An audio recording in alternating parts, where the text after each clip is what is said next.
I've probably asked this before at some point over the years, but what's your favourite Hugh Jackman movie? Real Steel, where it's just rock'em sock'em robots, but it's Hugh Jackman. It's great.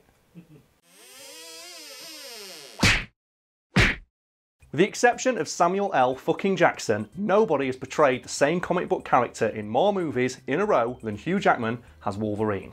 During his 17-year tenure as the man with adamantium fists, Jackman has admitted that he wasn't always as comfortable with the character as he was later in his career. For example, did you know the actor kept accidentally spiking himself in the balls with his character's trademark claws? I love my job.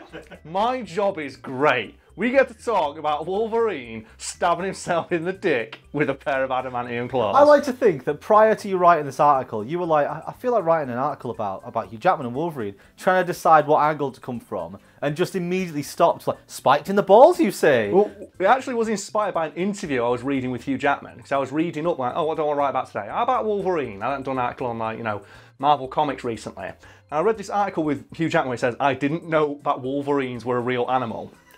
And, like, so this is true, like, Hugh Jackman said, oh yeah, when I first got the gig to play Wolverine, like, he was cast, like, really late in production for X-Men, which is why, if you put in a clip or a picture of Hugh Jackman in the very first X-Men movie, he looks like he's built like me, basically. I think it's the Wolverine where he's the most ripped. Oh my god, yeah. And I think like he's chiseled out of fucking alabaster. Yeah, Hugh Jackman himself has said, yeah, I looked so bad in that first movie because I had like, you know, like 3 weeks to get in shape and I didn't really try that hard and then I felt really bad about it. So in the like Wolverine standalone movie, I went, no, what, I'm getting ripped as balls.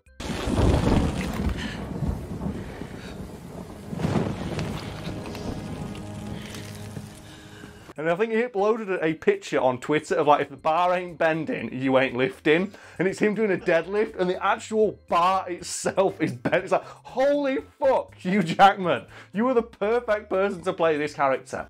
What kind of monster are you? The Wolverine. So Hugh Jackman wasn't cast as Wolverine until a bit later into the production of X-Men. Yeah, which is obviously why I just mentioned there, why Hugh Jackman wasn't as in shape as he was for later X-Men movies or standalone Wolverine movies. And according to him, he didn't know who the character of Wolverine was and came to the conclusion that he was some sort of feral wolf man. And he said, like, you know, when I was cast as Wolverine, I went into a drama studio and pretended to be a wolf. And I studied the movement of wolves in nature documentaries. And according to Hugh Jackman, he turned up on set and he was prowling around like some sort of animal man, which is in keeping with the character of Wolverine. But Bryan Singer asked him, like, okay, I love what you're doing, Hugh, but what are you doing? And he said, oh, I'm pretending to be a wolf. And he said, why are you pretending to be a wolf instead of a Wolverine? And Hugh Jackman said, because Wolverines aren't real.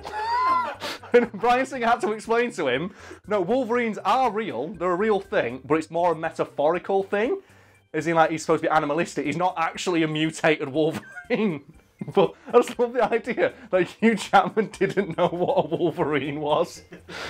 Hugh Jackman, if you are watching, Wolverines are real and they're badass. They fight bloody bears and wolves. I'm assuming by this point, Hugh Jackman knows what a Wolverine is. Yeah, Bryan Singer had to tell him, he's like, and Hugh Jackman sheepishly admitted, I didn't know.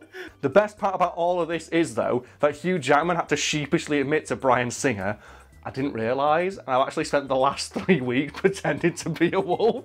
It's like just walking around in drama class in front of a mirror, pretending to be a wolf while looking at pictures of wolves. Just like prowling around like some sort of really committed furry. It's ridiculous.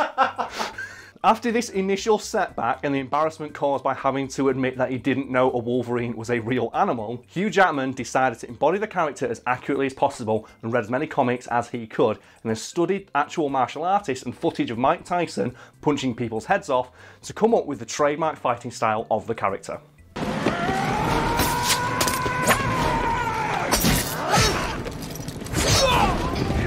Why Mike Tyson? According to Hugh Jackman, he wanted to develop a fighting style for Wolverine that showed that he possessed the obvious like finesse of a seasoned martial artist, but that he also didn't care as a direct result of the fact he couldn't be hurt. And obviously Mike Tyson's a great example of that because later in his career, Mike Tyson would just walk through people's punches to land a punch of his own because he knew he could take it, but he knew they couldn't take one of his. I think a direction Hugh Jackman gave the choreographers when they were developing a fighting style for Wolverine in that first movie is not make the fights very pretty. It's obviously directly inspired by a quote from Wolverine himself, like the famous one, "I'm the best at what I do, and what I do isn't very nice," or something of that ilk. It makes a lot of sense though, because he spent his entire life fighting without having any, like, about there being any consequence to being hit, and he's used to pain. Yeah. So it doesn't mean anything if he gets, like, stabbed through the chest. No, in fact, pain makes Wolverine stronger because it causes him to go into his berserker rage, which is my favourite thing about Wolverine. And the thing that I think Hugh Jackman did the best. We've talked about it before, haven't we? The Wolverine scream. Oh, the scream. The bit, it gave me chills in Logan where they said to Hugh Jackman, "All right, Hugh, have you got one more in you? Let's fucking do this." And he rage sprints through that forest and he earns his fucking paycheck while screaming his goddamn ass off. I love that scene.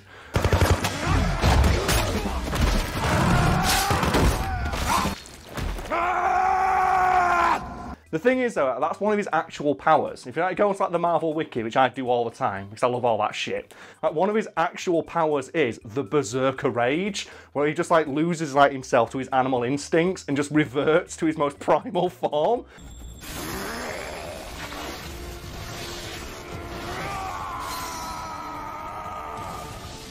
Getting back to Hugh Jackman and how he portrayed Wolverine, Hugh Jackman noted that when he wasn't on set, he'd usually walk around at home wearing the prop claws of the character. Why would he wear the claws around the house? Well, Hugh Jackman wanted to look as though he'd had the claws his entire life and appear completely natural walking around with them at the end of his fists. So he thought, well, the best way to do that is just wear them at home until they just become second nature to me, so I just forget that they're there. As you can imagine, walking around with what basically amounts to 3 knives stuck to the end of each fist, Hugh Jackman occasionally injured himself with these prop claws, and he noted in that interview that, yeah, I'd occasionally turn up to set covered in cuts, scratches and puncture wounds, especially around my groinal region. And that's the part of the interview I went, no. Wolverine, like Hugh Jackman pretending to be a wolf, that's funny, that's a footnote in this article. There's the meat right there, that he stabbed himself in the nutsack. This brings an interesting question up though, like if someone who's just got those claws is struggling to not stab themselves in the crotch a lot, does that mean that when Logan first got his claws, do you reckon it happened to him? Probably. Well, that's in what X-Men Origins Wolverine, when he gets the stupid CGI claws and he starts clinking them together. And you can tell that Hugh Jackman doesn't really know what he's supposed to be doing, because the claws aren't real. And he looks so uncomfortable, like walking. He's obviously trying to rub together two things that aren't actually there.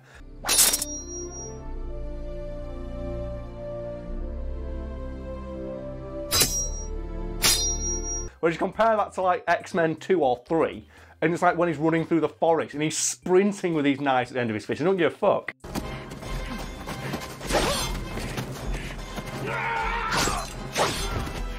I don't understand why they went with CG for that. They look so bad. Like, he stood still with his claws out. Yeah. Why go for CG? He could have just... And it was in a mirrir as well. Like, yeah, you just give yourself more work. It looks even worse, doesn't it? And then you compare, as I said, X-Men 2 or 3, like, the fight scene in the mansion in X2. Yeah. Like, my favourite thing about it, have you ever watched that with subtitles on? There's a bit where he stabs all the people in the mansion. One of like the subtitles just says ferocious roaring, and it's just Hugh Jackman stabbing a guy. This sums up Wolverine in the X-Men movie: just ferocious roaring, and then it just smash cuts in. Because it happens off camera. So the caption says ferocious roaring, and then just Hugh Jackman clearly stabs a guy and just pins him to the fridge.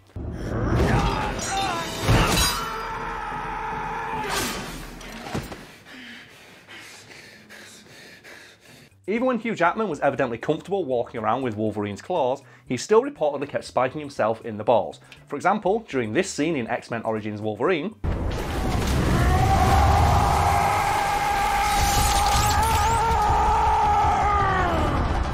the shot immediately following that called for Hugh Jackman to strip off, start bollock naked, and rage sprint down a hallway with the claws.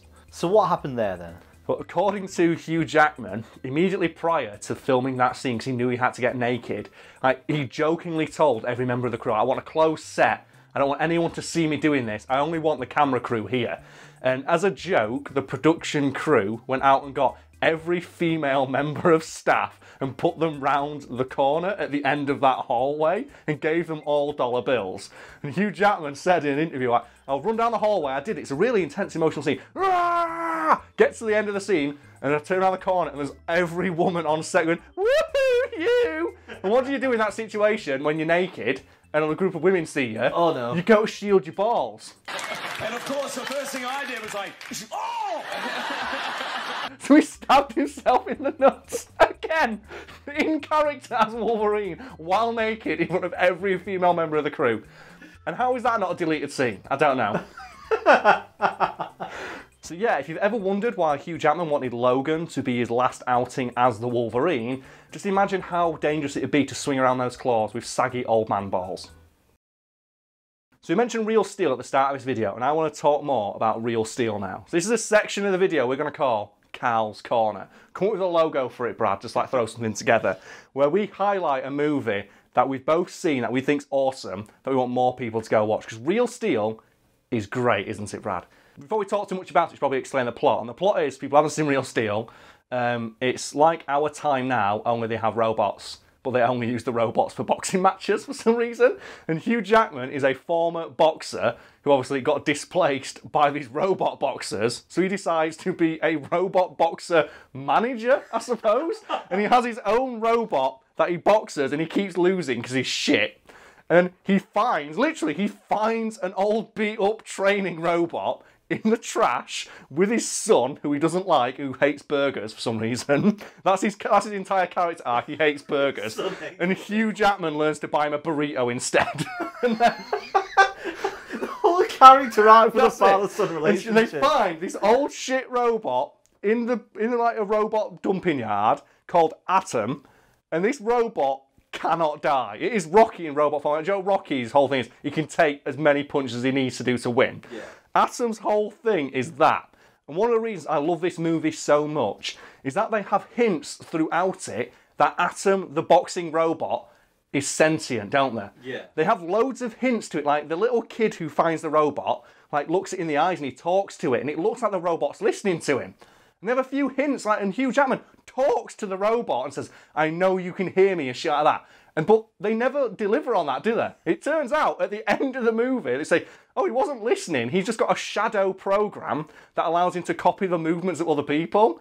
And Hugh Jackman goes, oh, so wait a minute, I can box and the robot will follow me. And the end of the movie, and this is my favourite part of it, is Hugh Jackman shadow boxing in the middle of a crowd while people are watching him, while the tiny robot copies everything he does. It's fucking brilliant. And it's weird because they mentioned the shadow function earlier in the film because it learns how to copy that kid's dance moves. And they have the montage of the robot learning to dance. And you think, oh wow, is this robot, has he got an AI? And it's no, it's just copying everything it sees the kid do. But they frame it in such a way where it looks like it's learning. Right? They go for a training montage with a robot that perfectly emulates everything it sees first time. That's not training. You just program it. But oh man, that movie's so good. It's like when they fight Zeus right at the end and they do the Rocky thing of like, oh yeah, we can beat the champ. And it's got one of my favourite clips in any movie ever. And it's where Hugh Jackman, like the robot's copying him and he does the taunt. And then the robot starts saying, come on, I can take it. Just the idea of a robot getting soul. Because the big robot, who's been controlled by a guy with a joystick, gets mad about being taunted. It's so dumb. Watch this movie. Oh, I should review movies for a living, man. I've sold that so well. Your reviews are always, this film is great, go watch it. Then you mention 2 or 3 scenes for it that are stupid. Then say this film's shit, go watch it. Oh yeah.